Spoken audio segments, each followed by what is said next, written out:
Boa tarde. Essa é a mesa 14, Tristes Trópicos.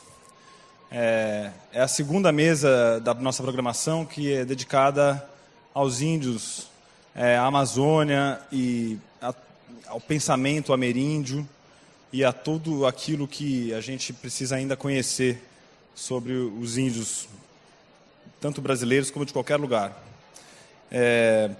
Essa mesa tem o apoio da CPFL Energia, ela está sendo transmitida online, ela está sendo também comentada nas redes sociais da Flip, às quais eu convido vocês.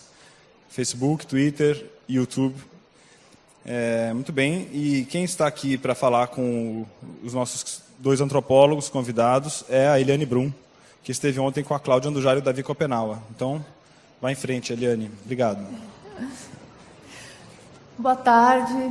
É um grande prazer estar aqui novamente com vocês para apresentar dois grandes intérpretes do Brasil e dos povos indígenas.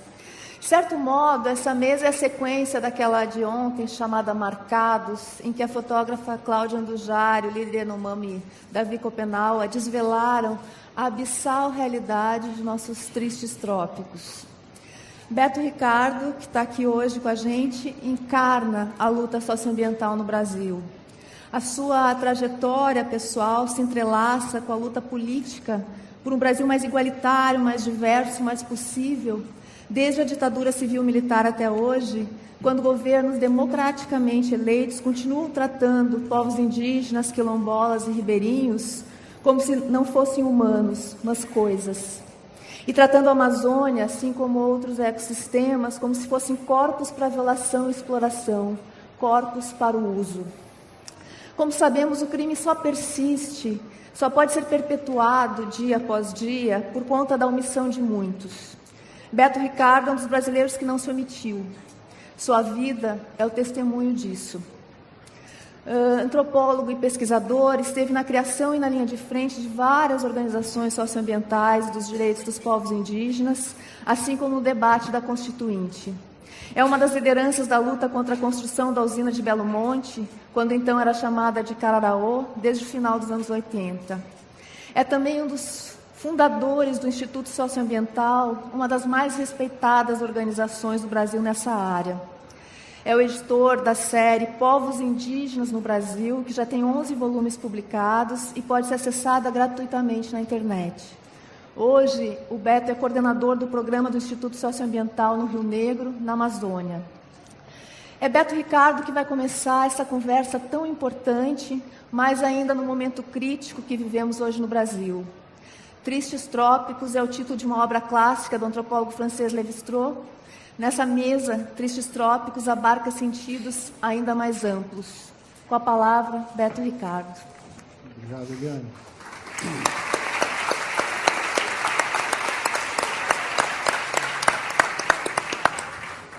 Eu queria agradecer o convite que a Flip fez para eu estar aqui hoje. E muito me honra a companhia que eu tenho do meu amigo Eduardo Viveiros na mesa e da Eliane Brum, que foi autora da melhor reportagem sobre o nosso trabalho anos atrás, quando ela trabalhava na revista Época. Então, uma grande honra estar aqui com você hoje. E espero que eu esteja à altura da curiosidade dessa plateia. Eu começo a minha apresentação lendo uma epígrafe que eu tirei justamente dos Tristes Trópicos, esse livro do antropólogo francês Lévi-Strauss, que é um livro de viagem, digamos, antropológico de viagem, digamos assim, um gênero misto. Quem não leu deveria fazê-lo um dia. E lá pelas tantas, o Lévi-Strauss registra o seguinte episódio nos anos 30 em Paris, prestes a ele vir para o Brasil dar aulas na Universidade de São Paulo. Diz o Lévi-Strauss: fiquei um tanto espantado. Ô Nandi, por favor, você pode botar o slide lá, o primeiro slide do Extintos, por favor? Fiquei um tanto espantado quando, durante um almoço a que me levara Victor Marguerite, ouvi da boca do embaixador do Brasil em Paris a versão oficial. Abre aspas. Índios? Infelizmente, prezado cavalheiro, lá se vão anos que eles desapareceram. Essa é uma página bem triste e bem vergonhosa da história do meu país. Mas os colonos portugueses do século XVI eram homens ávidos e brutais, Como reprová-los por terem participado da rudeza geral dos costumes? Apanhavam os índios, amarravam-nos na boca dos canhões e estraçalhavam-nos vivos a tiros. Foi assim que os eliminaram até o último. Como sociólogo, o senhor vai descobrir no Brasil coisas apaixonantes, mas nos índios, não pense mais, não encontrará nenhum único. Fecha aspas. Essa era, e portanto, eu começo a minha apresentação com essa taxativa assertiva do embaixador brasileiro, dizendo da elite brasileira, dizendo que os índios estavam extintos nos anos 30. Posteriormente, um novo balanço sobre a situação indígena foi feito nos anos 50, quando o antropólogo Darcy Ribeiro era o chefe de pesquisa do Serviço de Proteção aos Índios, ou seja, um órgão do governo. Desde uma posição dentro do aparelho do Estado, o Darcy Ribeiro fez um apanhado sobre a situação dos índios, e as notícias que ele traz nesse trabalho, nos Índios e a Civilização, eram muito ruins. Ele dizia, por exemplo, que nos primeiros 50 anos do século XX haviam desaparecido mais de 80 etnias, que a população indígena geral no Brasil decrescia e que as identidades específicas iam perdendo espaço para uma identidade genérica. Esse era o futuro sombrio que o Darcy viu quando fez esse levantamento. A minha geração entrou nesse assunto nos anos 70, quando eu fiz 20 anos. Muitas pessoas que estão aqui participaram dessa geração. Jovens, nos anos 70, que escutaram numa reunião da SBPC, em Curitiba, o alerta de que a ditadura militar preparava uma grande ofensiva de ocupação da Amazônia e usava a retórica de que a Amazônia era um vazio demográfico, que era preciso ocupar a qualquer custo, etc. E, justamente nesse contexto, nós recebemos esse alerta, tratamos de entender melhor esse tema e descobrimos, portanto, que as informações mais atualizadas sobre o assunto eram dos anos 50. Havia uma amnésia geral no país, desde os anos 50, de prestar atenção na questão indígena e saber onde é que os índios estavam. E nós começamos a dar uma contribuição muito singela, nos anos 70, comprando um caderno de capa dura, botando o nome das etnias lá nesse caderno e conversando com as pessoas que conheciam as etnias, que viajavam, jornalistas, antropólogos, médicos, missionários, funcionários do governo brasileiro, e começamos a montar um verdadeiro quebra-cabeça que aos poucos foi criando uma imagem, e essa imagem era mais otimista do que aquela que a gente entrou no assunto. Mostrava que os índios em geral estavam crescendo, que as identidades específicas estavam se reafirmando, emergiram lideranças políticas indígenas que se mesclaram com a classe média urbana de São Paulo, do Rio e das grandes cidades, geraram um movimento em rede social, numa época que não havia computadores. E essa rede social, que chegou a nuclear mais de 1.200 pessoas, produziu uma base de informações muito singela, botando os índios no mapa. E esse botar os índios no mapa serviu de base para botar os direitos dos índios na Constituição e não apenas tratá-los como uma reminiscência de população que ia desaparecer inexoravelmente, mas, ao contrário, gente que estava viva, resistindo, crescendo, em muitos casos, embora alguns ameaçados de extinção. Então, é nesse movimento que a nossa geração criou um paradigma, digamos, mais otimista sobre o futuro dos índios. Com isso, pela primeira vez na história do país, em 88, chegou-se a uma Constituição com um capítulo inteiro dedicado aos povos indígenas, sobretudo o direito coletivo dos povos indígenas ao usufruto exclusivo de terras que ocupem tradicionalmente, como um direito originário, ou seja, um direito que precede a próprio Estado Nacional e que cabe ao Estado apenas reconhecer e demarcar. Muitas dessas demarcações foram feitas. E hoje, quando você olha o mapa do Brasil, 40% da população indígena está confinada em microterritórios no Nordeste, no Leste e no Sul do país, herança do tempo colonial, onde os indígenas estão comprimidos em escalas inframunicipais, em alguns casos, como os Guarani, literalmente vivendo na beira da estrada de um campo de soja. Mas, ao revés, na região centro-oeste e na região norte, nós pudemos nos antecipar com base na Constituição, e muitos territórios foram demarcados nos últimos anos, de tal sorte que 13% do território do país hoje são terras indígenas, 25% da Amazônia brasileira, e como a Amazônia é compartilhada com outros países, esse padrão de reconhecimento também ocorreu nos países vizinhos, exceto na Venezuela e no Peru, de tal sorte que hoje, na Amazônia, há mais de 380 povos indígenas, etc., e há agendas de futuro, e, portanto, todo esse movimento foi sendo observado, documentado, registrado, comunicado, de tal sorte que eu arriscaria dizer que hoje ninguém mais pode pensar o futuro do país sem incluir a questão indígena, sem incluir os próprios índios, sem contemplar essa diversidade e nesse sentido é que a gente vem aproveitando todos os espaços que tem, não só para falar dessa contabilidade, mas também de estimular que os próprios índios participem desses canais de comunicação. Mais recentemente, esse horizonte mais otimista que começou a se esboçar nos anos 70, passou pela Constituinte em 88, foi adiante nos anos 90, agora parece ameaçado. A coalizão de segmentos da agropecuária brasileira de exportação estão querendo mais terras para expandir esse modelo brasileiro empobrecedor e monótono de exportação de commodities com baixo valor agregado, e os índios estão atrapalhando. Os territórios indígenas são considerados muito extensos e há uma enxurrada de iniciativas no legislativo brasileiro hoje para fazer retroceder os direitos dos índios, os direitos dos quilombolas e os direitos das populações tradicionais, e também o direito de todos nós que somos, na verdade, os proprietários, digamos, coletivos das unidades de conservação no Brasil. E há mais, para vocês terem uma ideia, há cerca de 400 iniciativas legislativas para fazer retrocederem esses direitos. Evidentemente que boa parte dessas iniciativas são lixo legislativo, mas algumas delas são promovidas, como agora o projeto de revisão constitucional chamado PEC 215, que está querendo retirar do Executivo o poder de demarcar terras indígenas e passar para o Legislativo, transformando o direito dos índios numa barganha com as oligarquias regionais. Então, esse é o recado básico que eu queria passar para vocês. Reparem na diversidade socioambiental do Brasil, isso é um patrimônio. Eu acho que os índios têm uma contribuição enorme a dar a um futuro de um Brasil mais democrático e diverso. Então, eu rapidamente passo para vocês algumas imagens. Essas imagens são apenas uma amostra de um conjunto maior de 60 imagens emblemáticas que marcaram os últimos 30 anos dos índios no Brasil. A gente vai abandonar a atitude de instintos do embaixador do Brasil em Paris nos anos 30. Acho que ele devia olhar menos para Paris e andar um pouco no interior do Brasil, dormir uma noite numa rede, numa aldeia, para não falar tanta bobagem. Aí eu sei que não dá leitura isso aí, mas se vocês olham do lado esquerdo, aquele bloco de palavras com cores diferentes representa o número de etnias atuais no Brasil. Esse quadro mostra 241 povos indígenas no Brasil com nome próprio. Do lado direito são as famílias linguísticas desses povos. Isso está no material do ISA, é um infográfico interessante de olhar, porque, via de regra, se eu fizesse uma brincadeira com vocês, cada um fizesse um exame de consciência aí, quantos nomes de povos indígenas você conseguiria pronunciar rapidamente, de memória, né?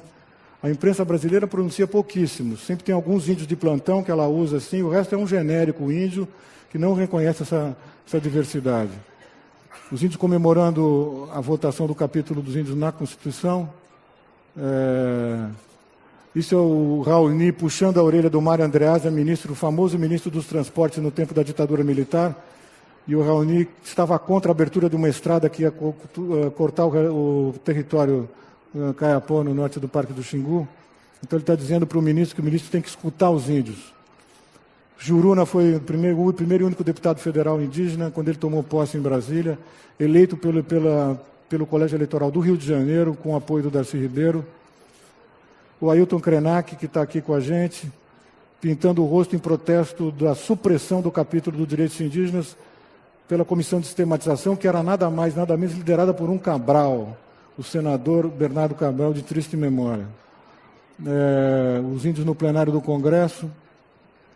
A Índia Tuíra fazendo uma advertência ao então diretor da Eletronorte no primeiro empate que fizemos do complexo hidroelétrico do Xingu, né, que hoje está substituído pelo projeto de Belo Monte. E não é um gesto para cortar ninguém, é um gesto de advertência com o lado do facão. Davi Yanomami protestando contra o massacre de Yanomamis por garimpeiros. O Davi foi o guia da Comissão Parlamentar e da Polícia Federal que chegou lá em Roraima para apurar esse massacre. Os grandes xamãs Camaiurá, que vivem no Parque do Xingu. Ao lado tem aquele mapinha lá, aquela parte verde lá é o parque, que está com a floresta em pé. O que está em volta em vermelho é o abraço da morte que a agropecuária promoveu no Xingu nos últimos anos, de tal maneira que as cabeceiras do Xingu estão totalmente comprometidas. E não adianta os índios fazerem um belo esforço de conservação de recursos na parte média e baixa do rio, se as cabeceiras ficarem podres. Isso é os Panará, os famosos Crenhacarori, 2 gerações, a geração que fez o primeiro contato com os brancos, chefe Acã, do lado direito, e seu filho, um cameraman, gravando as memórias do tempo do contato. Um índio Guarani, cortador de cana no Mato Grosso do Sul, maior etnia em termos de demografia indígena do país, que está vivendo uma situação extremamente grave, que talvez seja a prioridade para se resolver a curto prazo.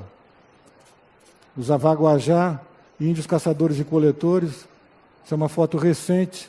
Então o Brasil consegue ter essa convivência de diferenças, né? Isso é uma foto de um grupo de índios isolados na fronteira do Acre com o Peru. Então o Brasil estampa na mesma página, na primeira página do jornal, uma foto sobre a corrida de Fórmula 1 e a existência de povos isolados. E eu termino com uma imagem recente do Piracumã segurando a repressão da polícia em Brasília durante uma manifestação em outubro do ano passado. E os fotógrafos que colaboraram com essa exposição, essa é a série de publicações Povos Indígenas no Brasil, a qual a Eliane se referiu. Isso é um catatal que a gente publica periodicamente. São esses tijolaços aqui, que são considerados um material de consulta muito importante para as pessoas que trabalham com os povos indígenas, e são frequentemente, esse é um volume frequentemente arremessado na cabeça das autoridades quando há troca de poder, para botar a questão indígena em cima da mesa e mostrar toda a sua complexidade e a sua importância. Essa é uma nuvem com os nomes atuais dos povos indígenas, está disponível no site do ISA, é uma enciclopédia digital. Quem quiser saber mais sobre os povos indígenas e colecionar, além de decorar as capitais do Brasil, saber os nomes dos povos indígenas, pode consultar no site do ISA. Eu vou ficando por aqui como primeira parte da minha colaboração. Obrigado.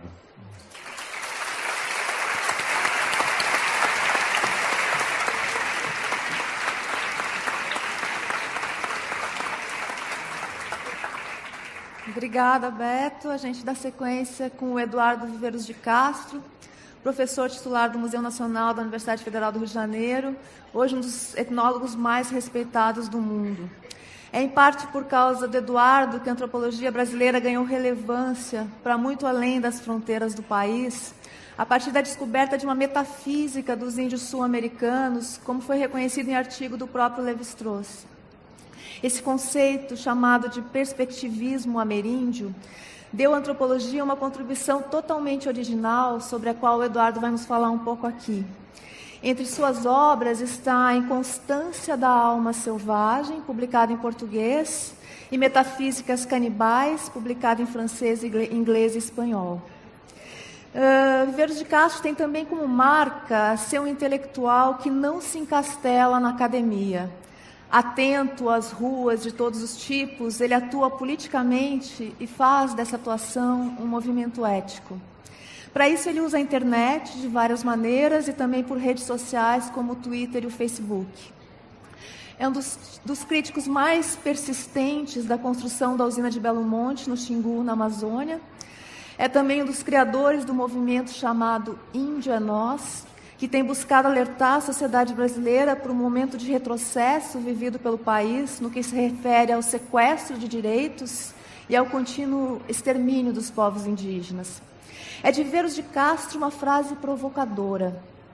No Brasil, todo mundo é índio, exceto quem não é. Como está dito na apresentação de seu livro de entrevistas, Viveiros de Castro mostra que o antropólogo é aquele que empresta a sua imaginação para a semeadura de novos possíveis. E essa sua imaginação se alimenta do outro. É aí que mora o seu potencial descolonizador, subversivo, transgressor. É sobre novos possíveis que ele também falará para nós. Muito obrigado.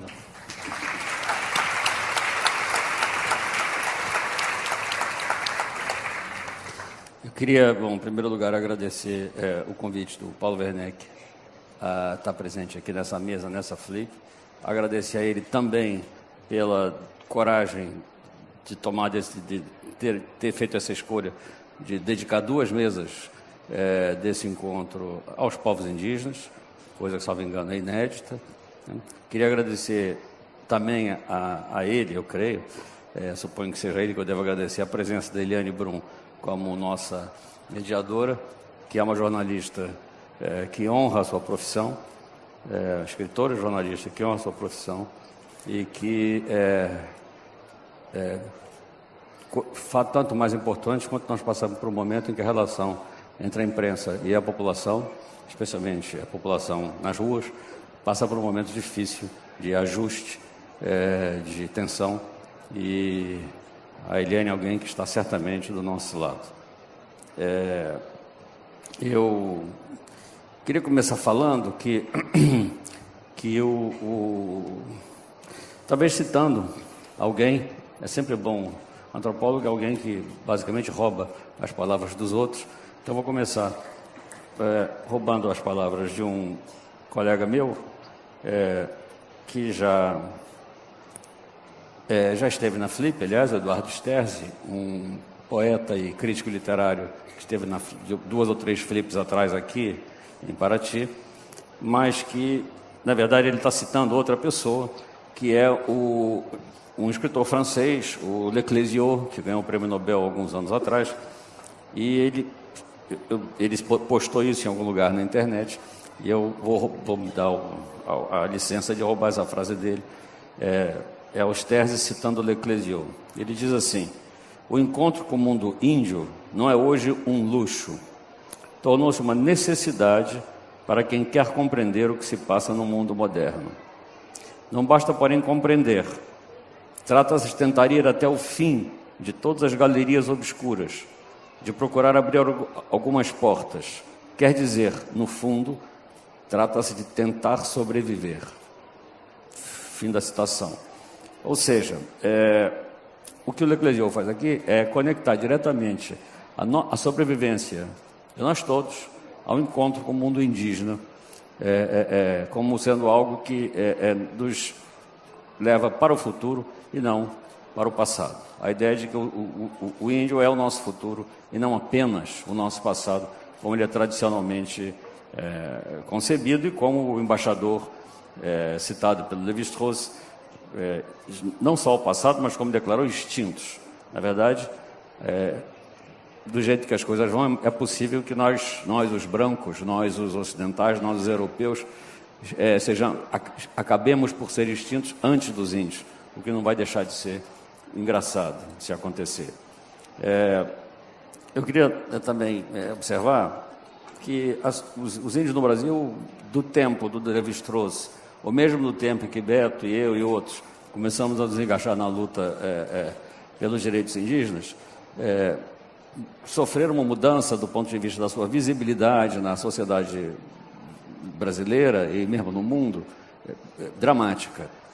Quando eu comecei a estudar antropologia, a própria palavra antropologia era uma palavra pouco conhecida, era uma profissão muito, muito particular, e hoje é uma palavra que todo mundo sabe o que é, ou pelo menos ouve o tempo todo, e os índios estão cada vez mais presentes na imprensa, na televisão, enfim, cada vez não só estão presentes porque são registrados, mas também porque eles próprios adquiriram uma capacidade de se afirmar politicamente que não tinham 30, 40 anos atrás. E, ao mesmo tempo, entretanto, é um paradoxo, porque os índios estão, nesse momento, mais visíveis do que nunca e mais vulneráveis do que nunca. Nós estamos passando por um momento particularmente difícil para os povos indígenas no Brasil. Todas as conquistas que foram feitas, todas as conquistas que estão consignadas na Constituição Federal de 88, pela qual todos nós lutamos, todos os setores do Brasil democrático lutaram, e que estão consagradas num artigo específico da Constituição, esse que o Beto se referiu, que é o artigo 231, que confere aos índios direitos coletivos e, sobretudo, direitos originários, direitos que precedem o próprio direito, direitos que precedem o próprio Estado brasileiro. Esse artigo foi um artigo que jamais passou pela garganta dos grandes proprietários rurais que governam o Brasil desde o tempo das capitanias hereditárias, jamais passou pela garganta da direita, e sempre foi, desde que a Constituição foi promulgada, você pode perceber a persistência de uma campanha subterrânea, cada vez menos subterrânea, cada vez mais explícita, de tentativa de sabotar, solapar, diminuir, cortar, na verdade, retirar aos índios todos os direitos que os índios receberam na Constituição de 88. Então, o que existe hoje no Brasil é uma campanha a todo vapor no Legislativo, com um apoio, digamos, chamemos sobre o olhar complacente do Executivo e a eventual colaboração do Judiciário, uma campanha para retirar dos índios os direitos constitucionais que eles obtiveram à custa de muita luta em 88. Há uma série de medidas em discussão no Congresso. Não esqueçamos que o Congresso brasileiro tem uma maioria de representantes do Congresso são proprietários rurais, e que me conste, a maioria dos brasileiros não é proprietário rural, sobretudo não é grande proprietário rural, e, entretanto, o Congresso, que é suposto representar o povo brasileiro, tem uma maioria de grandes proprietários. Isso acho que explica muita coisa sobre a nossa história e sobre a maneira como a nossa política é conduzida. Os índios hoje estão sofrendo o que a gente poderia chamar uma espécie de ofensiva final. O Brasil foi invadido em 1500, o que passou a se chamar Brasil, a terra ocupada, a terra dos índios, o Novo Mundo, o Novo Mundo graças ao qual o Velho Mundo se transformou no que é hoje, A Europa conseguiu se transformar no local do planeta que dominante, graças essencialmente a tudo aquilo que ela retirou do Novo Mundo, Obrigado.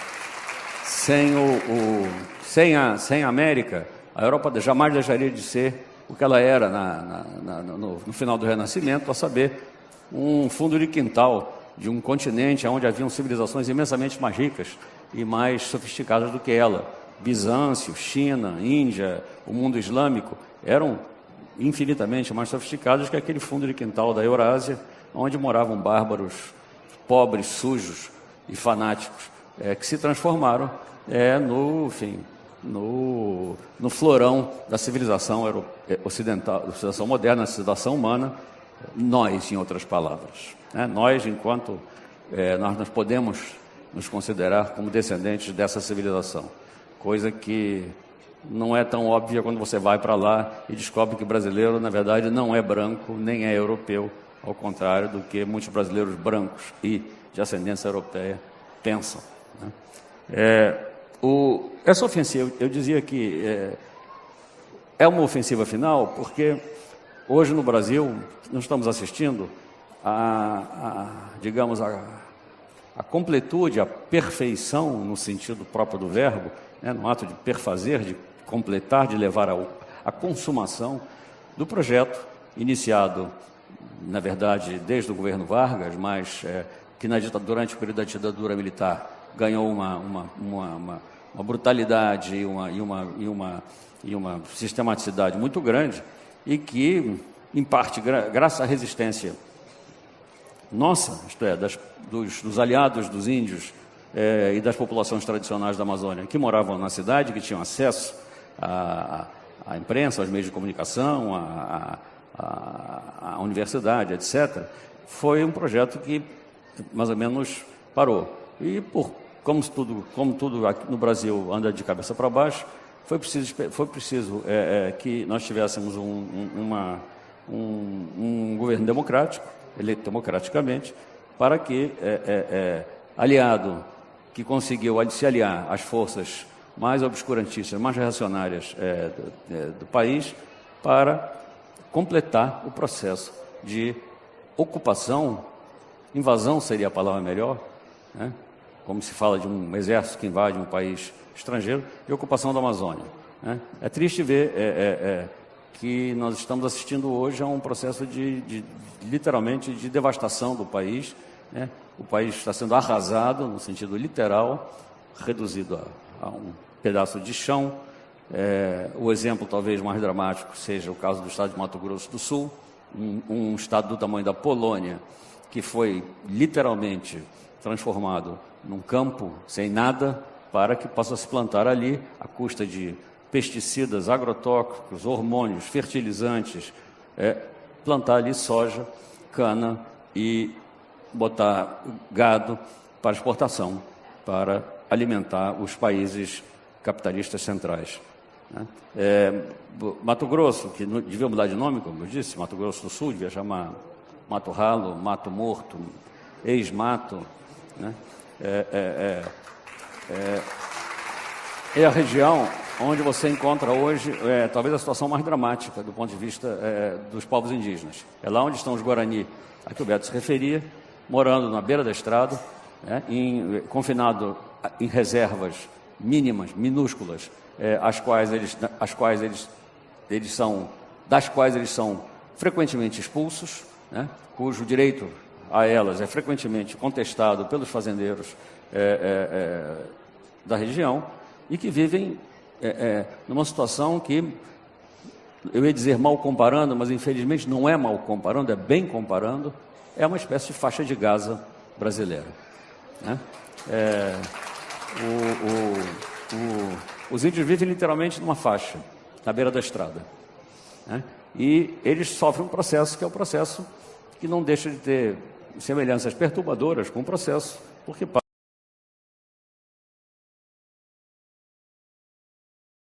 encurralados, pouco a pouco empurrados, pouco a pouco seu território pouco a pouco diminuído, né? E sofrendo todo tipo de violência física, de brutalidade, etc.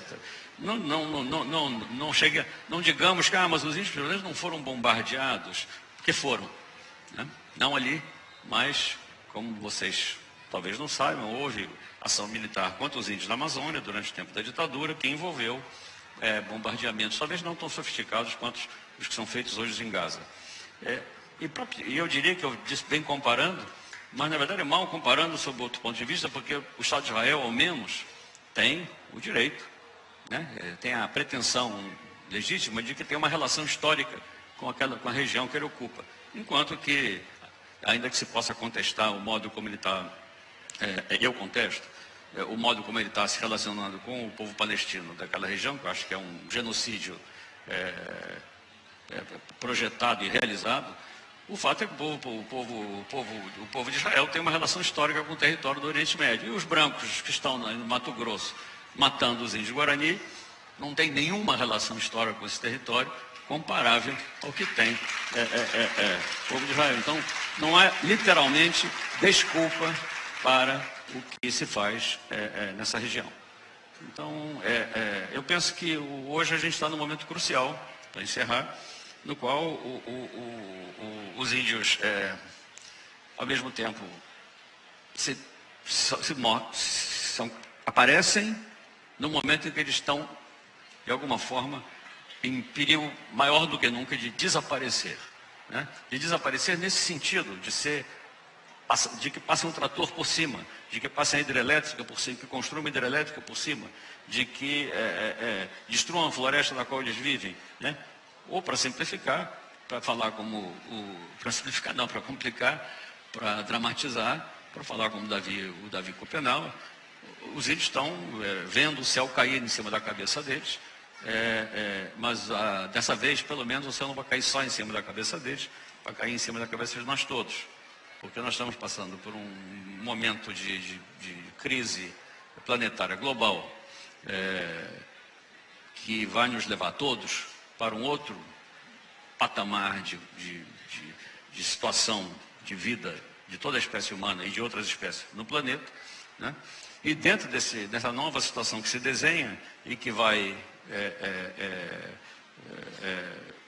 em ritmo acelerado, provavelmente nos levar daqui a 20, 30 anos a um mundo propriamente irrespirável, nós vamos ver essa orgulhosa civilização da qual nós nos orgulhamos de pertencer, tendo que baixar a bola, baixar a cabeça, se humilhar diante do mal que fez a toda a espécie humana e as infinidade de outras espécies da Terra, né? E nesse contexto é possível que só sobrem os índios, né? É possível que os índios sejam um exemplo para nós, talvez não um modelo, mas um exemplo de como é possível viver num planeta sem destruí-lo, como é possível viver num país sem arrasá-lo e como é possível viver,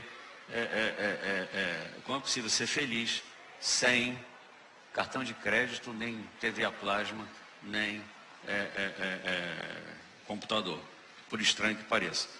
Então, eu penso que os índios hoje são para nós, ao mesmo tempo, uma lembrança do passado, do que foi o Brasil, e uma virtualidade, uma potencialidade de futuro do que poderemos ser todos nós, a partir do momento em que essa orgulhosa civilização, que tem tudo dependendo cuja existência depende da destruição de tudo à sua volta, né? Talvez ela própria afunde junto com o barco em que nós todos estamos. E aí só vão nadar, só vão ficar em cima os índios. Então é bom que a gente se prepare para ir virando índio antes que seja tarde. Obrigado.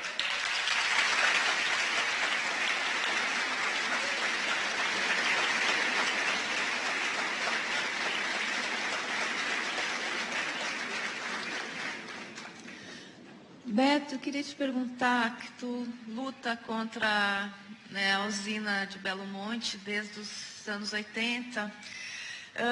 E a usina de Belo Monte, ela faz uma ponte entre a ditadura e os governos democráticos. Né? Uma das fotos que tu mostrou justamente da Tuíra, né, com aquele gesto do facão tão significativo. E durante mais de 2 décadas se conseguiu impedir a construção dessa hidrelétrica. E ela foi justamente construída, né, no governo, né, pegando o gancho do Eduardo, que se apresenta como popular democrático.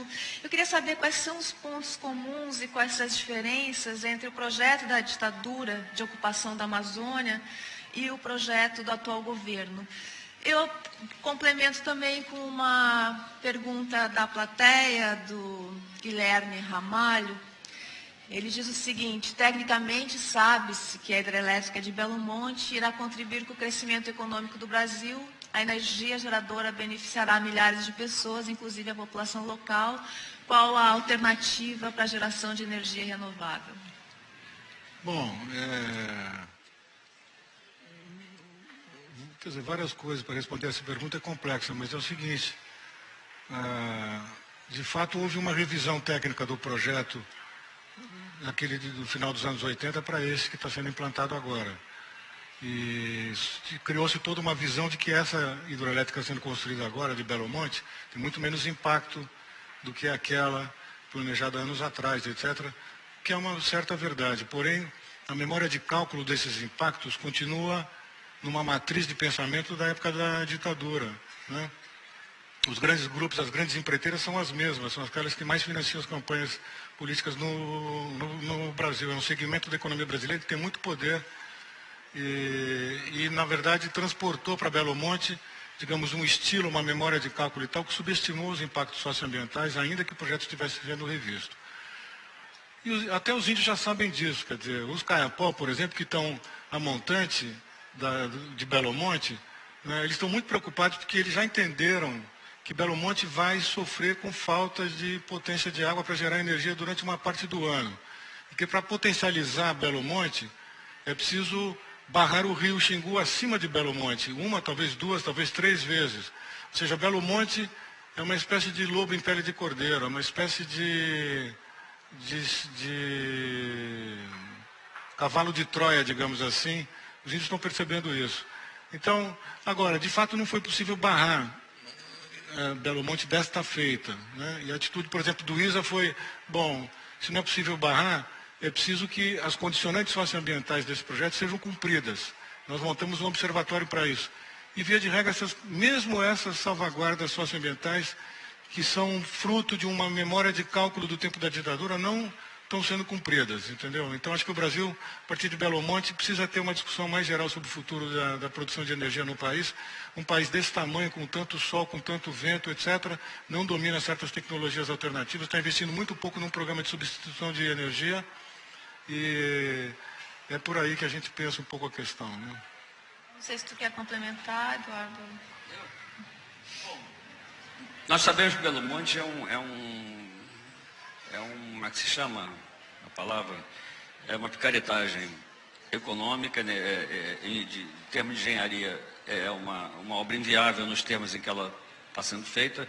Todos os especialistas dizem que é uma obra que só vai funcionar se fizer tudo aquilo que o governo prometeu que não faria, a saber, mais barragens para poder fazer com que a usina de fato produza a energia anunciada, para que de fato a usina se pague. E, por outro lado, não chega a ser exatamente um segredo o fato de que Belo Monte foi feito, como disse o Célio Berman, grande especialista na área da produção de energia elétrica no Brasil. Ele falou: Belo Monte não foi feita para produzir energia. Entenda-se como quiser. Bom, o como quiser significa Belo Monte foi feita para os empreiteiros fazerem Belo Monte.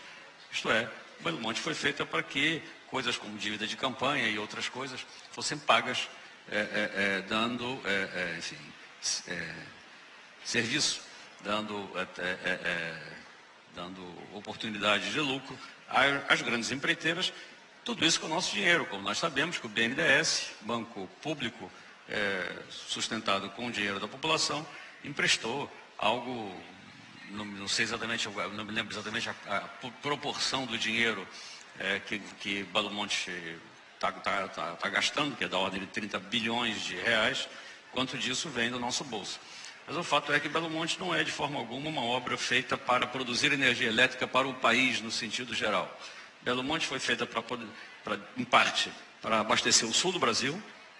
Isso é uma usina lá no coração da Amazônia, que vai ter que ter uma linha de transmissão de 2.000 quilômetros, cortando o Brasil de cima a baixo para chegar até Furnas. E a outra parte vai ser para alimentar as fábricas de alumínio situadas no Baixo Amazonas, que demandam uma quantidade enorme de energia elétrica para a produção de alumínio. É um problema característico da produção de alumínio, por isso que nenhum país quer ter fábrica de alumínio em suas terras, e o Brasil alegremente se concordou em produzir alumínio aqui. Essas fábricas produzem principalmente latinhas de saquê e de cerveja para o mercado asiático. Então o Brasil está usando o seu potencial hidrelétrico, está destruindo suas terras, arrasando suas florestas, expulsando povos indígenas de suas terras, essencialmente para produzir lata de Skol. Se isso é uma boa ideia, vocês decidam, né? O Brasil pretende barrar há um plano de construção de 66 barragens na Amazônia nos próximos anos, feitos por esse governo. O Belo Monte é apenas o primeiro, na verdade, o segundo grande barragem. A primeira foi em Tucuruí, feita pela ditadura. A segunda grande barragem nos rios que descem do Planalto Central em direção à Amazônia é a barragem de Belo Monte. Tapajós está sendo destruído por um número grande de barragens na região dos seus formadores, no Téres Pires, etc. Madeira, há 2 barragens pessimamente concebidas que põem em risco a cidade de Porto Velho literalmente por água abaixo se a coisa der errado. Ou seja, todos os rios da Amazônia possíveis de serem barrados estão sendo barrados, sem ninguém tem uma ideia clara do que pode acontecer com o maior sistema de água potável doce do planeta, que é a bacia amazônica. Nós estamos mexendo naquilo que nós não compreendemos e não sabemos o que isso pode significar. E isso, no meu entender, é uma posição, no mínimo, suicida que nós estamos tomando.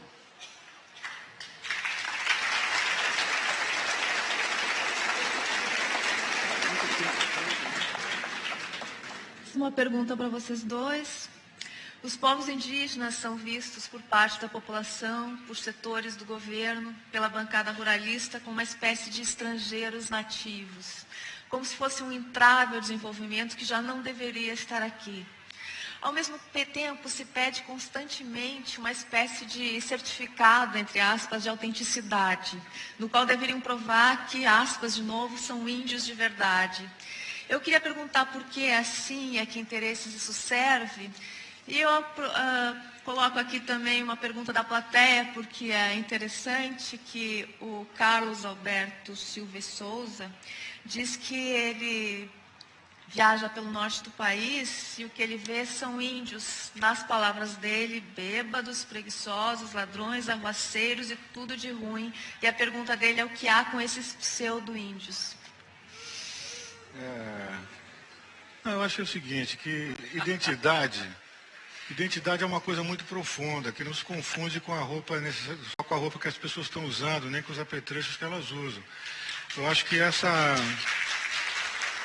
é uma ideia muito simples, entendeu? Há uma patrulha em cima dos índios, de que eles têm que corresponder a um certo estereótipo. E quando ele escapa desse estereótipo, ele é condenado à morte, entendeu? É negado a ele a sua identidade e, portanto, os seus direitos. Isso é patético. Muitas vezes acusa os índios de serem falsos índios, porque, por exemplo, nas zonas de fronteira, esses índios têm dupla cidadania, dupla documentação, participam de processos eleitorais em 2 países. Onde eu estou trabalhando é assim, né? Então acusam esses caras de... estão na fronteira, no meio da floresta, na fronteira da Colômbia, com dupla identidade, vestindo roupa de branco, etc.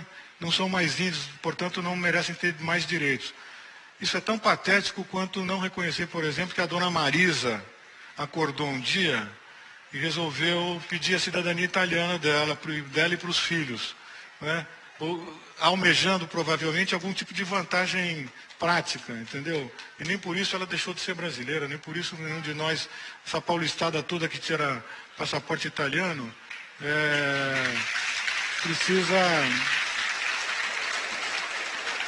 precisa pensar um pouquinho que isso aí é um direito que todo mundo tem de manipular sua própria identidade e que identidade é uma coisa muito mais profunda. Eu acho que a questão do alcoolismo dos índios, bom, aí vem uma novela complexa de preconceitos. Não estou negando que essa cena existe, eu trabalho em São Gabriel da Cachoeira, o alcoolismo é uma coisa gravíssima, os índios têm pouca resistência ao consumo de álcool, né? Mas não vamos embolar o meio de campo com todas as questões, não sei se o Edu quer acrescentar alguma coisa. Não, como é que é? Índio é sujo, preguiçoso, bêbado? Isso é a descrição do povo brasileiro pobre. Não é? E aí, né? Um monte de...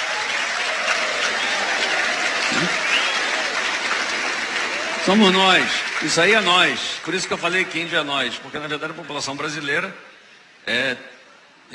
a população pobre brasileira é o que? Basicamente descendente de índio e de escravo, né?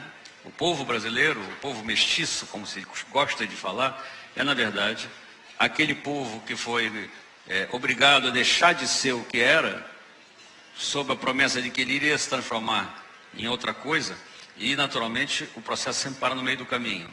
O índio diz, você tem que deixar de ser índio, você tem que parar de falar a sua língua, você tem que parar de acreditar nessas coisas absurdas, como coisas invisíveis, etc., que nós evidentemente não acreditamos, e você tem que se civilizar. Só que, como nós conhecemos o golpe, nós todos conhecemos o golpe, ele nunca vira branco, ele para no meio, né? Então ele deixa de ser índio e não vira branco, né? E isso é o destino da população brasileira. É uma população... Por isso que eu fiz essa frase polêmica, o Brasil todo mundo índio, exceto quem não é. O que eu queria dizer é, o povo brasileiro, o povo pobre brasileiro, e bota pobre, né? O povo brasileiro, como tem pobre, é essencialmente de origem indígena e africana, né? Exceto quem não é. Exceto quem não é não significa quem veio da Alemanha ou da Itália, porque está cheio de italiano, descendente de italiano, de alemão pobre no Brasil também. Significa aqueles que se colocam contra esse povo, que têm vergonha desse povo, né? E que pensam que eles não têm nada com isso, eles estão acima disso, eles são outra coisa, né? Nós somos todos índios, seja geneticamente, 33% da população brasileira, 33% do genoma da população brasileira, segundo os estudos, são de origem indígena, né? O que não quer dizer, não devemos nos orgulhar muito disso não, isso significa que 33% do nosso genoma veio do estupro de índias por brancos, né? Porque, como você sabe, a contribuição indígena à formação biológica do país foi feita essencialmente a partir das mulheres indígenas violentadas pelos conquistadores europeus e das mulheres africanas também. Então, isso apenas significa que nós somos todos índios, né?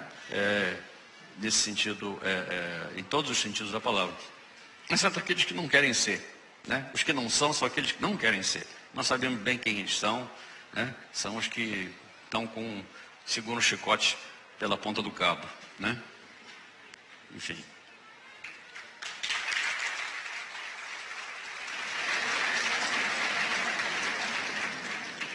Beto, a gente vive, o país vive um momento crucial, né? Como tu falou na tua apresentação, no que se refere às questões socioambientais e aos povos indígenas.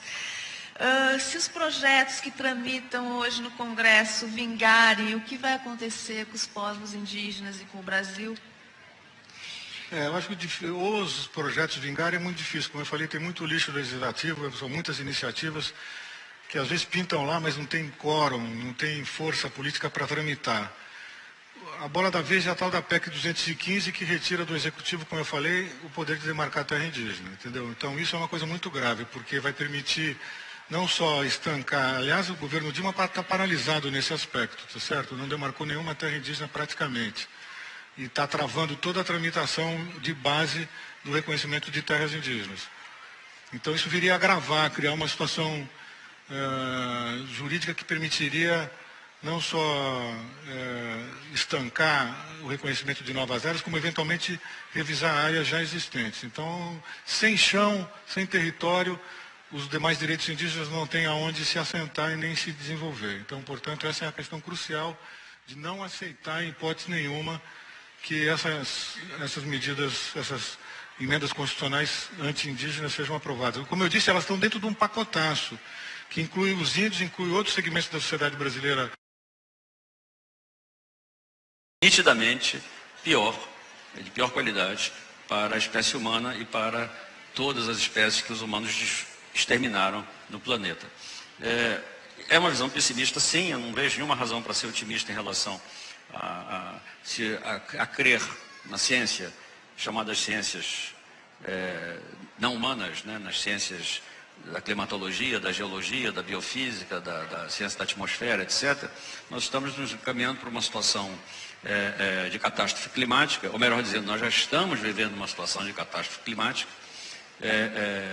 Essa ficha aparentemente não caiu, especialmente no Brasil. As pessoas parece que não estão percebendo que o mundo está virando outra coisa, e muito rápido. Não é mais os nossos netos, as futuras gerações, são nossos filhos. São as gerações que estão agora com 20, 30 anos, que vão ter que enfrentar, quando chegarem aos 40, 50 anos, um mundo muito diferente do mundo atual, né? E, nesse sentido, sob certo ponto de vista, o nosso mundo acabou. Está acabando. Nosso mundo não é a Terra, mas o nosso mundo, nosso modo de vida. Mundo entendido como modo de vida, né? E é possível que nós acabemos um pouco, eu fiz essa comparação porque há toda uma discussão, você basta ver cinema, nos filmes, a quantidade de filmes que saem sobre o fim do mundo, sobre apocalipse, catástrofes, melancolia, enfim, toda sorte de... A imaginação da nossa civilização está em grande efervescência em relação ao problema do fim do mundo. E eu, numa discussão com colegas sobre isso, lembrei que, se fosse para discutir fim do mundo, teria que consultar os grandes especialistas em fim do mundo, que eram os índios, porque o mundo deles acabou 500 anos atrás, né? O mundo deles foi destruído há 5 séculos, e eles, e ainda assim, alguns deles conseguiram sobreviver e mostrar como é possível sobreviver num mundo que não é mais um mundo em que se vivia nos bons velhos tempos. Quando os europeus chegaram aqui, a população da América era mais numerosa que a população da Europa, para vocês terem uma ideia, né? Tinha mais gente na América do que em toda a Europa, de Portugal até os Montes Urais, no meio da Rússia. Tinha mais gente na América. A América era mais populosa do que a Europa. Em 150 anos, essa população baixou. Alguns calculam, isso é uma coisa em discussão, mas alguns calculam que a população ameríndia perdeu 95% do seu efetivo. Isto é, ela foi reduzida a 5% do que ela era.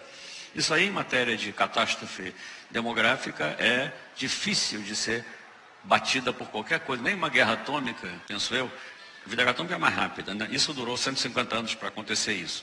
Mas o fato é que os índios perderam 95% da sua população. Seria o equivalente a, sei lá, destruir o Brasil inteiro e sobrar a cidade do Rio de Janeiro, ou algo do gênero, né? Ainda se fosse a cidade do Rio, estava até bom, porque eu moro lá. Mas, e é bonita e tal.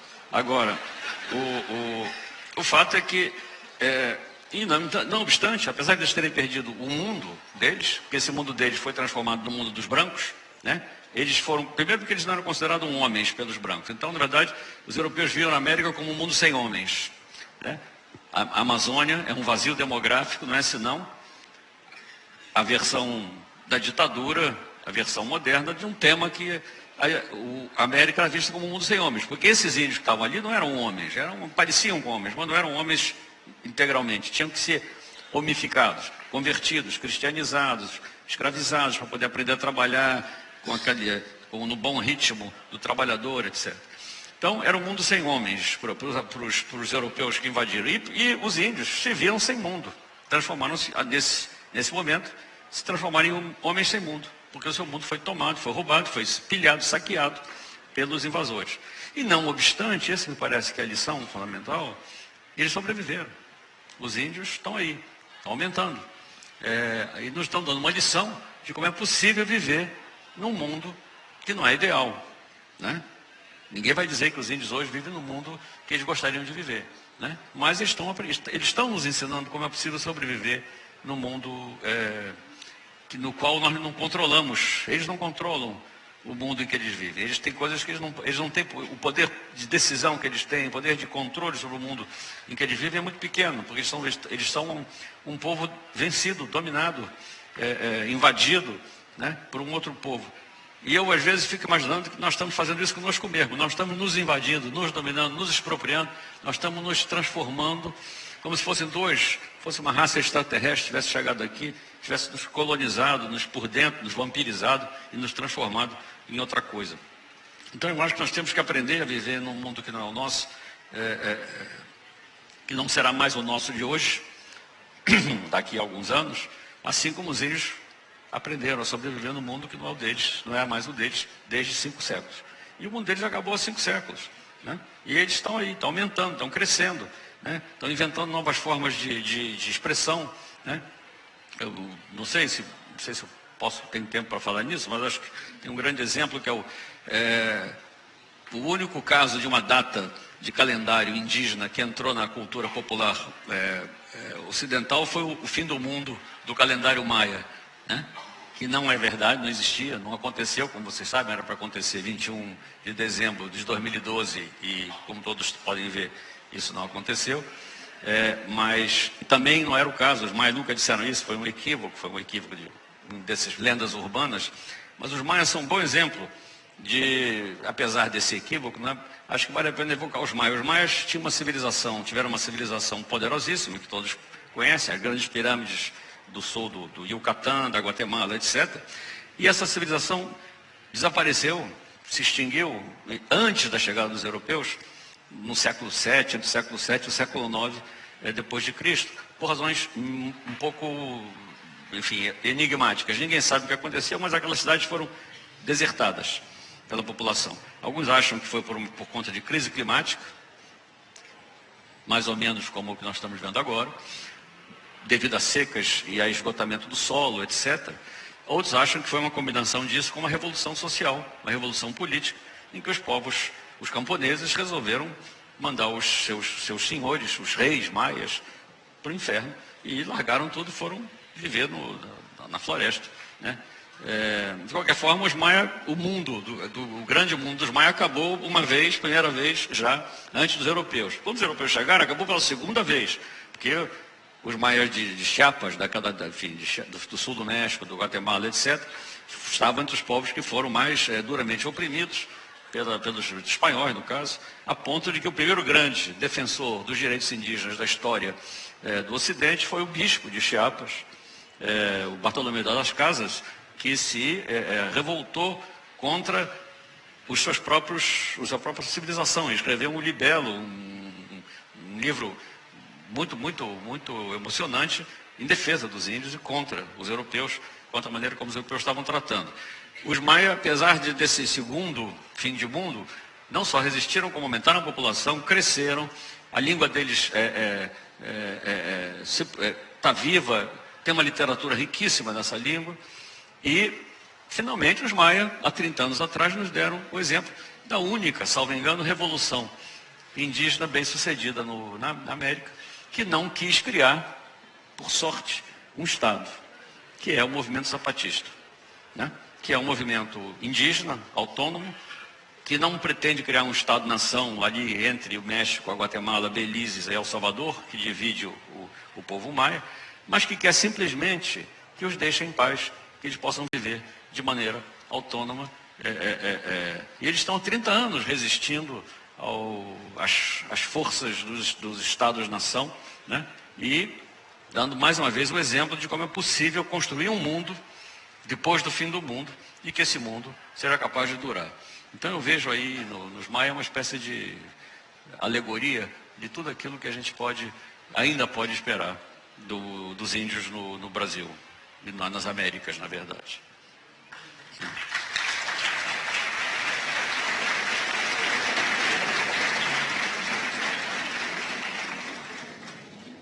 Tem uma pergunta para você, Eduardo, do site da CPFL Cultura,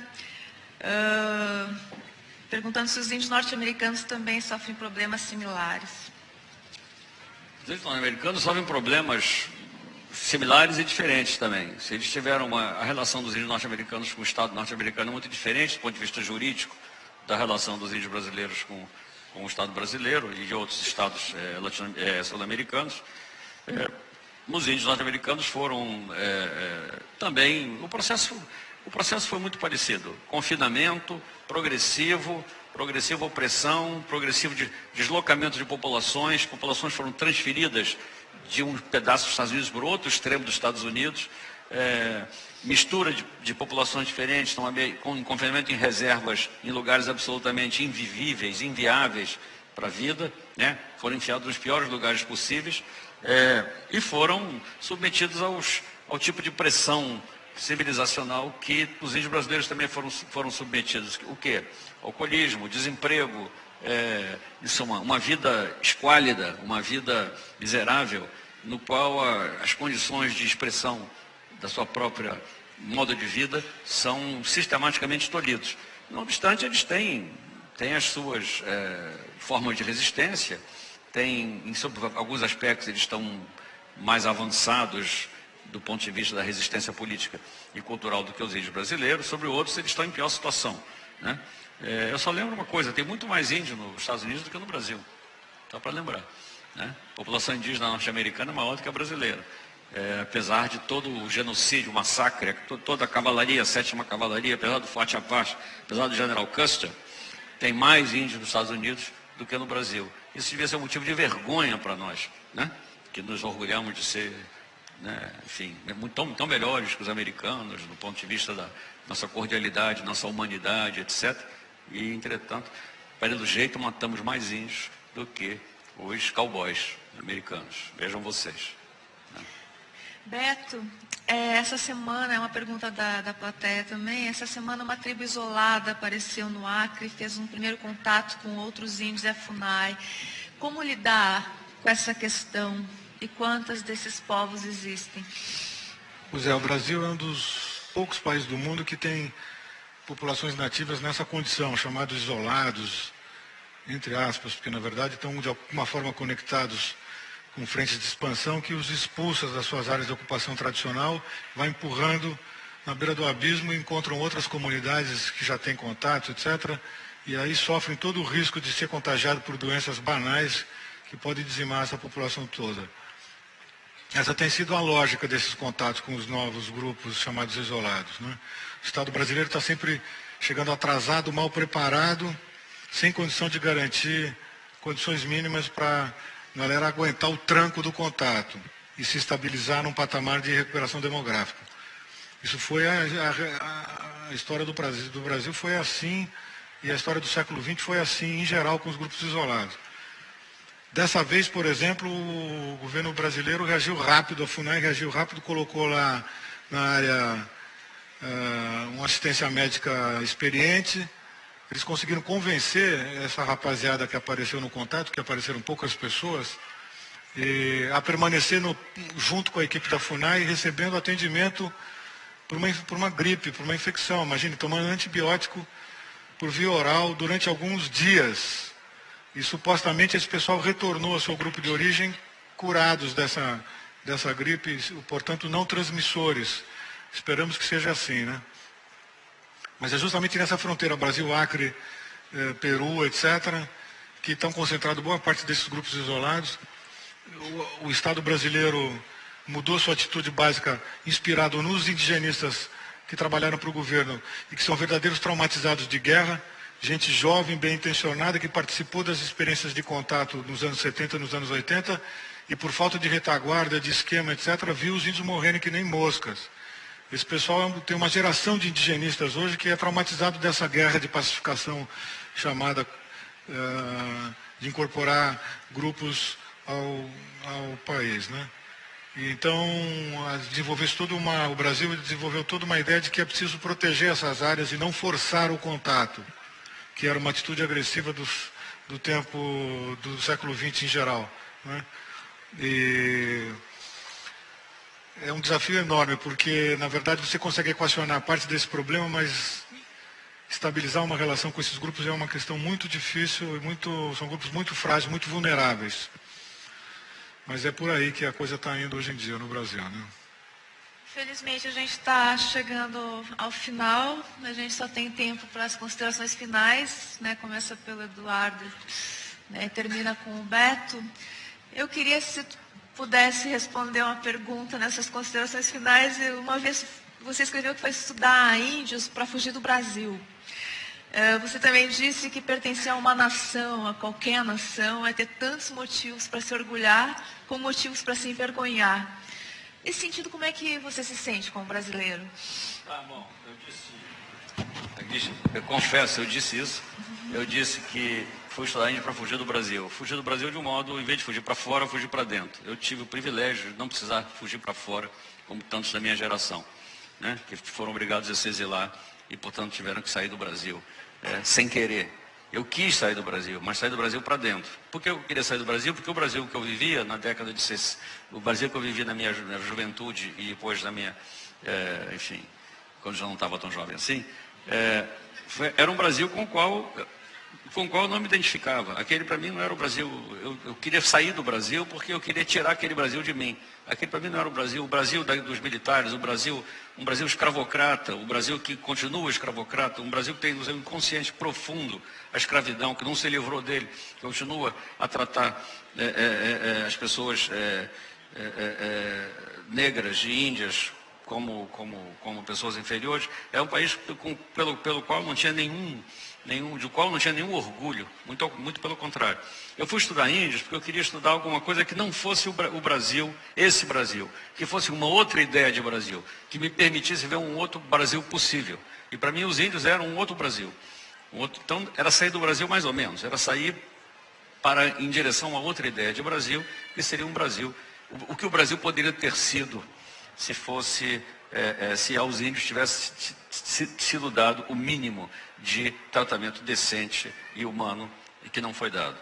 Quanto à ideia de que ser de algum país, ser brasileiro, ser francês ou ser americano, menos o que torna realmente uma pessoa brasileira ou francesa ou americana, são menos os motivos de orgulho.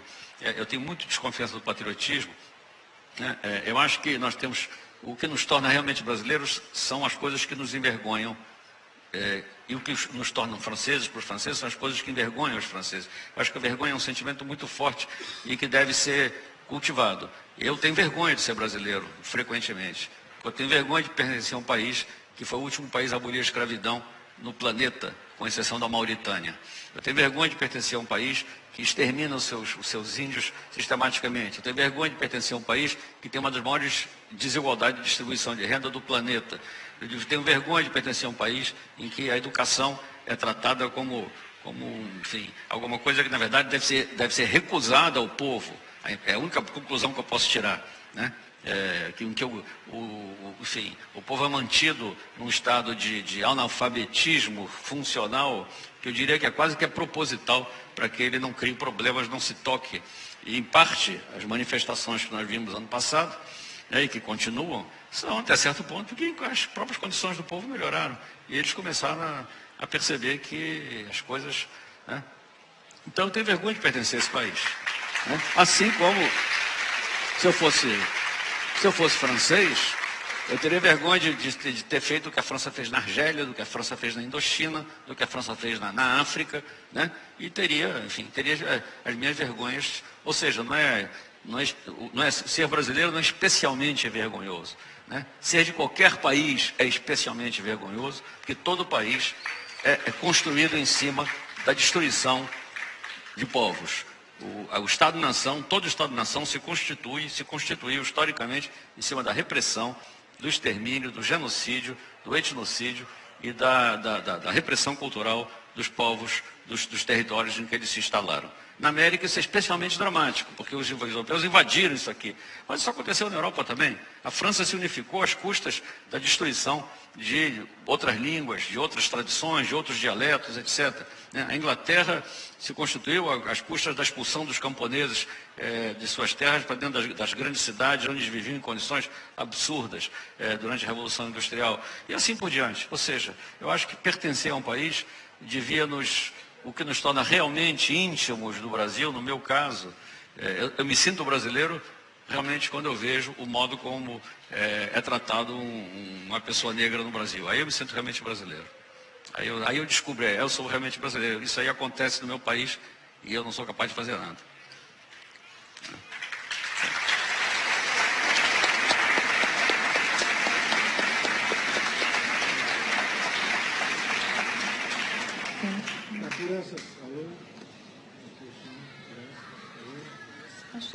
Não tem som, agora sim.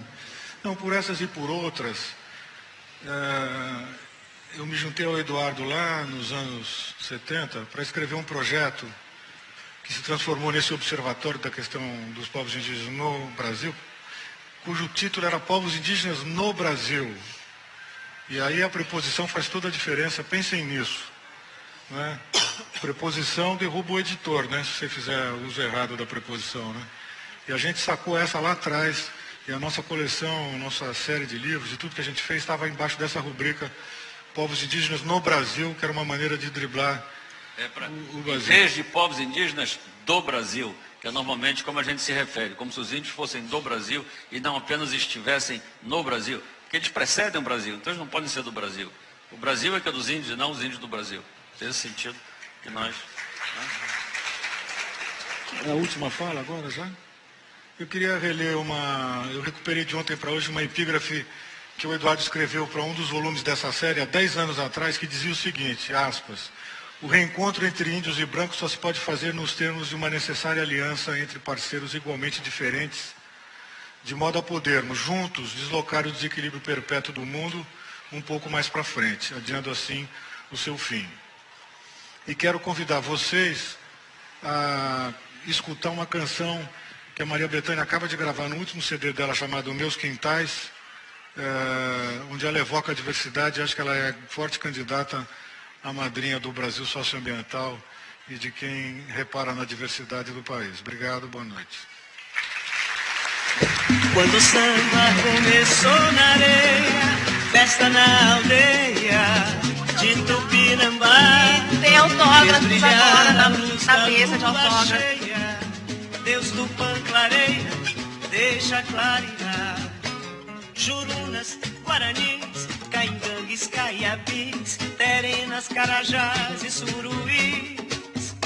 Chavantes, Pataxós, Apurinãs, Camaiurás, Cambebas, Canindés e Cariris. São povos do Brasil, donos desse chão, herança cultural.